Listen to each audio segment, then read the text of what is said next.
Hello everyone, welcome back to edu for IGNOU and you SOL. तो आज की इस वीडियो में हम देखने जा रहे हैं fundamentals of social and cultural anthropology. तो इस चीज को डिस्कस करने से पहले इस सब्जेक्ट के इम्पोर्टेंट क्वेश्चन, जैसा कि आप सभी को पता है कि हम प्रीवियस ईयर क्वेश्चन पेपर के सॉल्यूशंस को डिस्कस करते हैं। तो इस वजह से ये जो फंडामेंटल तो social and cultural anthropology subject है हमारा BANC, जिसका सब्जेक्ट कोड है 133। उसको समझने से पहले हम समझते हैं कि बेसिकली एंथ्रोपोलॉजी क्या होता है। तो एंथ्रोपोलॉजी की बात करते हैं हम, तो एंथ्रोपोलॉजी जो है एक स्टडी होता है जिसमें हम ह्यूमन बीइंग की स्टडी करते हैं, स्पेशली कि उनका ओरिजिन कैसे हुआ है और ओरिजिन के बाद उनका डेवलपमेंट कैसे हुआ, उनके कस्टम्स क्या हैं, बिलीव्स क्या हैं। जब इन सभी चीजों का हम स्टडी करते हैं तो उसको एंथ्रोपोलॉजी कहते हैं। तो इस सब्जेक्ट को समझने से पहले आपको इस वर्ड का मतलब समझना बहुत जरूरी था। तो चलिए आज की वीडियो शुरू करते हैं। तो ये जैसा कि मैंने आपको बताया, आज की इस वीडियो में हम देखने जा रहे हैं fundamentals of social and cultural anthropology BANC 133। Okay, इसके प्रीवियस ईयर क्वेश्चन पेपर से जितने भी क्वेश्चन रिपीटेड थे उनके सोल्यूशन को डिस्कस करने जा रहे हैं। तो चलिए शुरू करते हैं। आज का हमारा सबसे पहला क्वेश्चन आपका यही था एग्जाम में जो पूछा गया था, जिसमें आपको बताना था that write a note on social anthropology as a discipline. Discipline की तरह दूसरे एंथ्रोपोलॉजी पर आपको एक लाइक नोट लिखना है। ठीक है, तो इसमें आप बता सकते हैं कि जो सोशल एंथ्रोपोलॉजी है ये बेसिकली स्टडी ऑफ ह्यूमन की सोसाइटी की कल्चर, उनके डेवलपमेंट, उसी की स्टडी है। इसके बारे में बता सकते हैं, थोड़ा सा इंट्रो दे सकते हैं।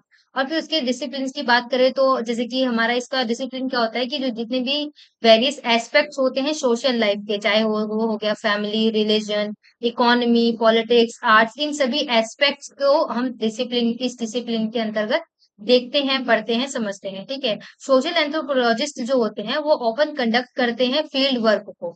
ठीक है, जैसे कि living living among the people they study, gain a deep understanding of their way of life. ठीक है, कुछ इस तरीके से आप इसका आंसर बता सकते हैं कि कैसे यहाँ पे ह्यूमन सोसाइटीज जो है एक साथ बन जाती हैं इस स्टडी से।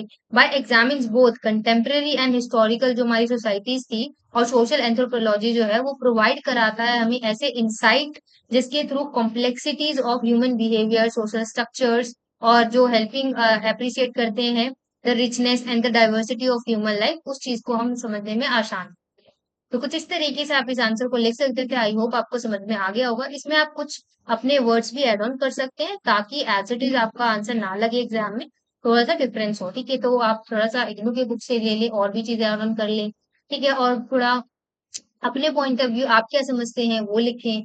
आई होप कि आप अगर previous year question paper solution देख रहे हैं तो थोड़ा सा पहले आप स्टडी करके आए होंगे। ठीक है, तो क्वेश्चन नंबर सेकंड था हमारा, जिसमें बहुत ज्यादा रिपीटेड था ये।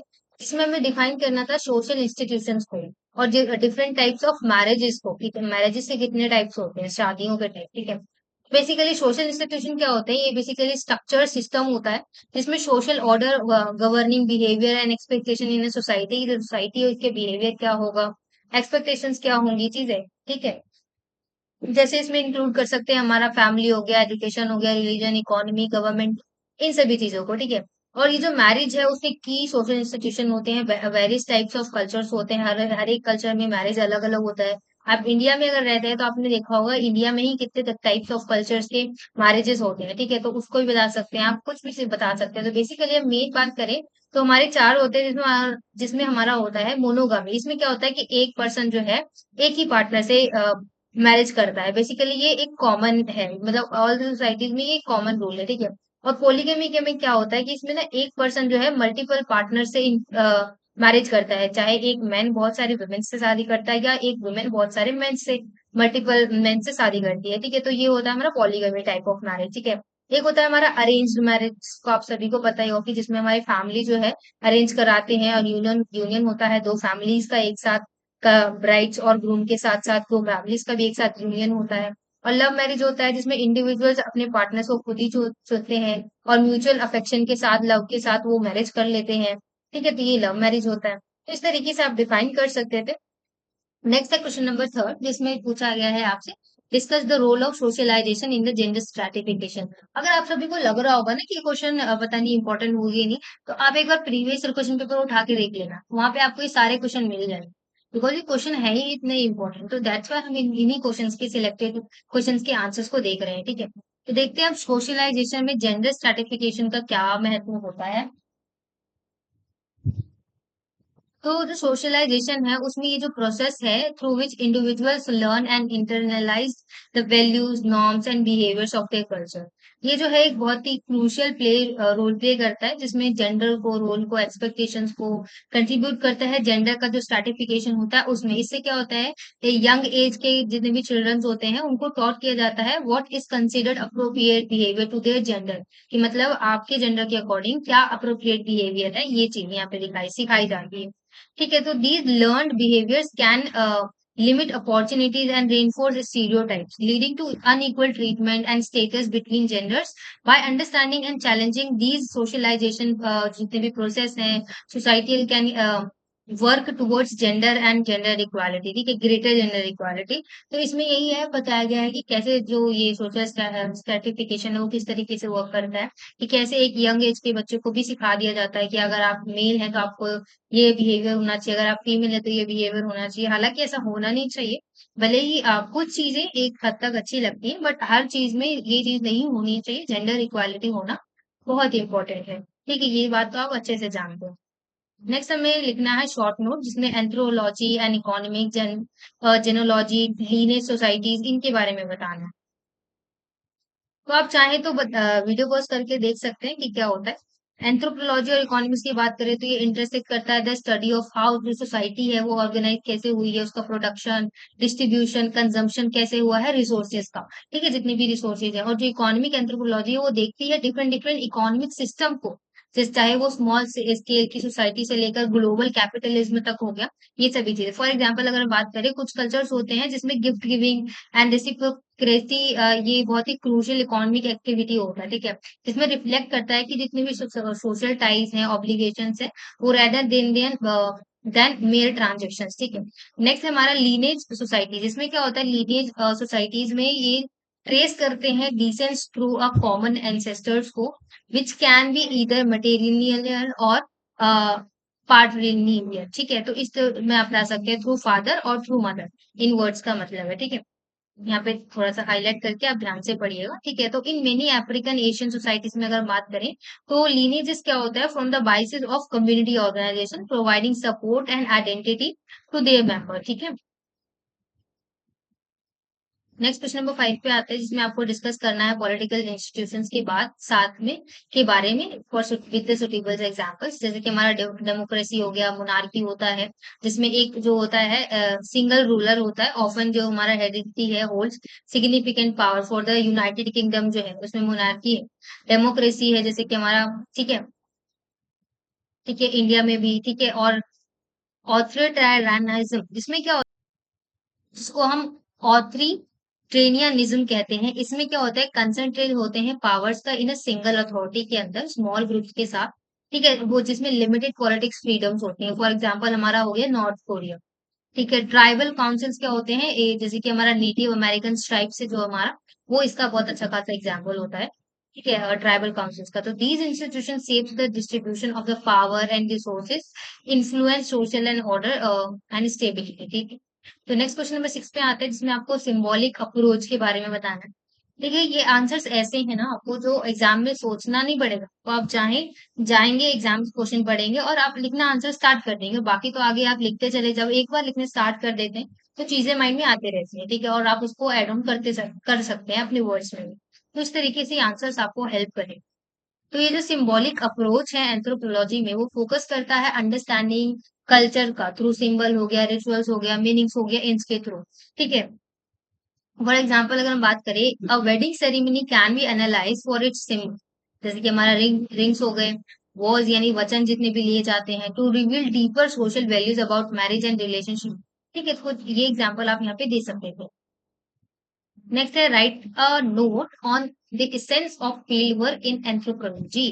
फील्ड वर्क की बात करें हम, तो इसमें कंटेंट स्टोन होता है एंथ्रोपोलॉजी का, जो इन्वॉल्व करता है इमर्सिव लॉन्ग टर्म रिसर्च को within a community.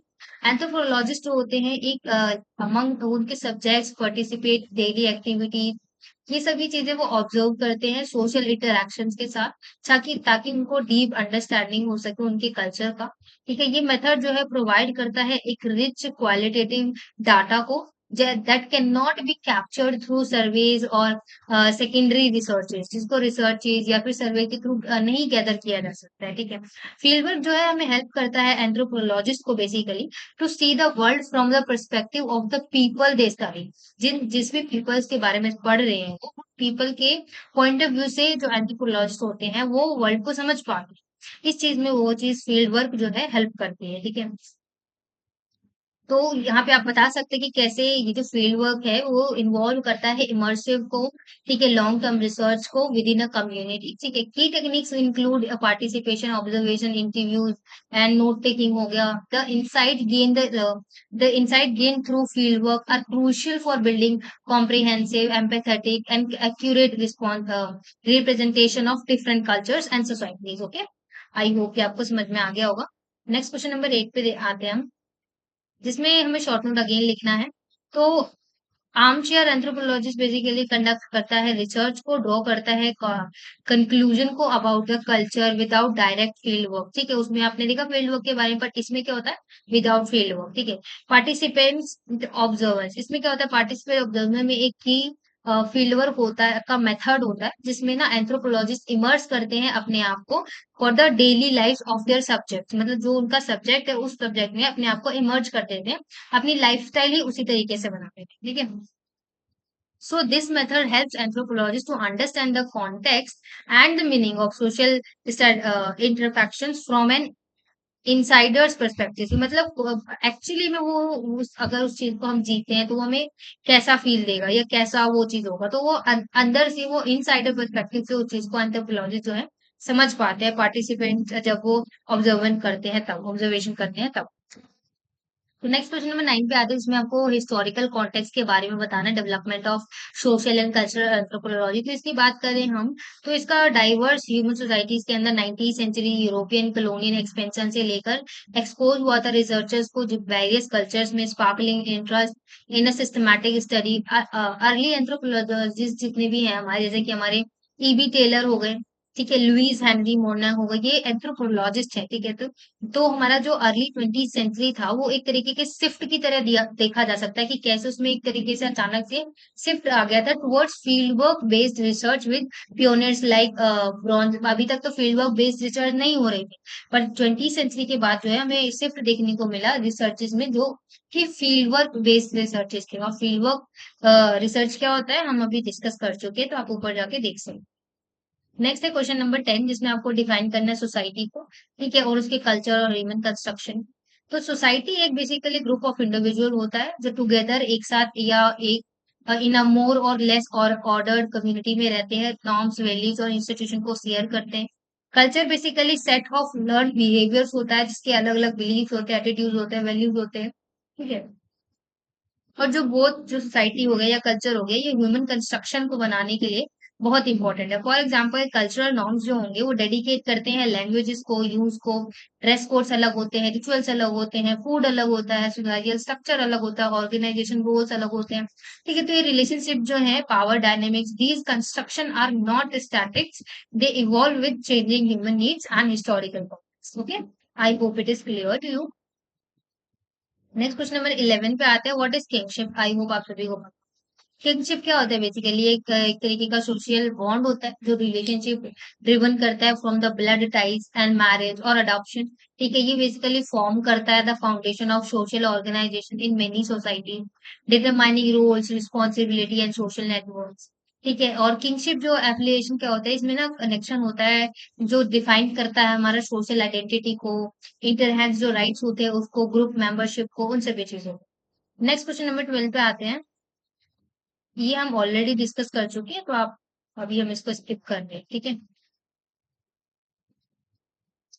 Next question number 13 है, जिसमें आपको इवोल्यूशनरी थ्योरी के बारे में बताना है और प्रेमिसेस ऑफ क्लासिकल इवैल्यूएशन क्या था। क्लासिकल इवैल्यूनिज्म सॉरी इवैल्यूशनिज्म की बात करें तो ये बेसिकली हमारे जो ईवी टेलर हैं, ल्यूज हेनरी हो गए, उनके थ्रू दिया गया है। बार्बनिज्म, सिविलाइजेशन, इनके थ्रू, इनके इन्फ्लुएंस के थ्रू आप इसको समझा सकते हैं। नेक्स्ट क्वेश्चन नंबर 14 पे आ जाते हैं।